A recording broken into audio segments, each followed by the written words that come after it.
এবার ইফতারে খুবই হেলদি খাবার খাওয়া হচ্ছে, যার কারণে দেখা যাচ্ছে ইফতারে তেমন কোনো ভ্লগ আপলোড করা হচ্ছে না।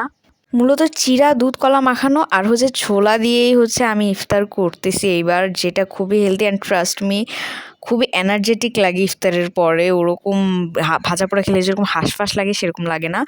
এই দিন মূলত দেখতেই পাচ্ছেন আমি হচ্ছে এখানে ডাল সিদ্ধ করছিলাম আর হচ্ছে টমেটো, কাঁচামরিচ আর রসুন রোস্ট করে নিয়েছি। মূলত আমার খুব খুব ক্রেভিং উঠেছিল ডাল ভর্তা খাওয়ার জন্য, তার জন্যই এই প্রিপারেশনটা। সেই সাথে মনে হলো একটু করে টমেটো ভর্তাও করে নিই, যার জন্য টমেটো, কাঁচামরিচ আর রসুনটাকে আমি রোস্ট করে নিয়েছি। নর্মালি আমি কাঁচামরিচ রোস্ট করে না, কুচি করে হচ্ছে ভর্তাতে অ্যাড করি, তো এই দিন আমি রোস্ট করলাম। আর রসুন তো একটা সিক্রেট আছে যে রসুনটা আমি ছিলা পাইছিলাম দেখে রোস্ট করে নিয়েছি, আম্মু শুনলে মাইর দিবে। আদারওয়াইজ আমি হচ্ছে ভর্তাতে রসুনও অ্যাড করি না, তো এই দিন আমি রসুনটা রোস্ট করে নিয়েছি। আর এখানে আমি হচ্ছে সবগুলা জিনিস ভালোভাবে কষলে নিচ্ছি, সেই সাথে শুকনা মরিচও অ্যাড করে নিয়েছি, ভাজা শুকনা মরিচটা করে এটাকে ভালোভাবে কষলে নিচ্ছি। আর ডালটা সিদ্ধ করার সময় আমি নোটিস করলাম ডালটা যখন বলক এসে সিদ্ধ হয়ে যায় এরপরে ওটা যখন মাখা মাখা থাকে ওটাকে একদম ঢিম করে আস্তে আস্তে একদম শুকায় নিতে হয়, যাতে একদম পানি পানি ভাবটা চলে যায়। অ্যান্ড সি, এই যে এখানে আমি যে পেঁয়াজটা মাখাইছি, এটা সো টেম্পটিং লাগতেছে দেখেই। তো এখানে আমি হচ্ছে বেশি করে সরিষার তেল অ্যাড করে দিয়েছি। আমি আস্তে আস্তে দিচ্ছিলাম, মনে হইতেছিল যে বেশি না হয়ে যায়, কিন্তু আমার না সরিষার তেল অনেক অনেক ভালো লাগে, সরিষার তেলের ফ্লেভারটার ভর্তায়।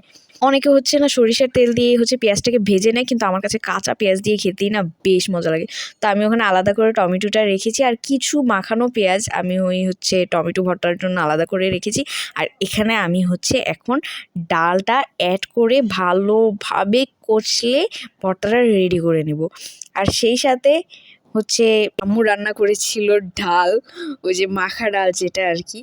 তো এই জন্য আম্মু আর কি আমাকে একটু বকাও দিচ্ছিল যে অলরেডি আমি ডাল রান্না করে রেখেছি, সেই সাথে ডিম ভুনাও করেছি, তো তুমি কেন ডাল ভর্তা বানাইতেছো। এখন আমি কি করব, আমার হঠাৎ করে ক্রেভিং উঠছে এই ডাল ভর্তা খাওয়ার। অ্যান্ড এরপরে হচ্ছে টমেটোর এই যে শক্ত অংশটা আমি ফালাই, টমেটোটাকে ভালোভাবে কষলে নিয়ে টমেটো ভর্তাটাও রেডি করি। তো মূলত এই জন্য বকুনিটা খাইছি যে অলরেডি ডাল আছে, তাও আবার ঘন ডালটা, সেই সাথে আবার আমি হচ্ছে ডালেরই ভর্তা বানাই দিয়েছি। সো এটা বকা খাওয়ার মতোই বিষয়, বাট ওই যে মাঝে মাঝে ক্রেভিং উঠে, একটু পাগলামি চলে আসছে আর কি মাথায়।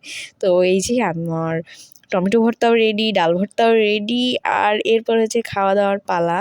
আর সত্যি বলবো এই যে ক্রেভিংটা উঠছে, আর এরপরে যে আমি হচ্ছে বানায় খাওয়ার পরে সেহরিতে খাইছি আমি এটা দুইবার ভাত খাইছি আমি এই দিন, কারণ এত মজা লাগছে। আর ডালটাও না ওই দিন অনেক মজা হয়েছিল।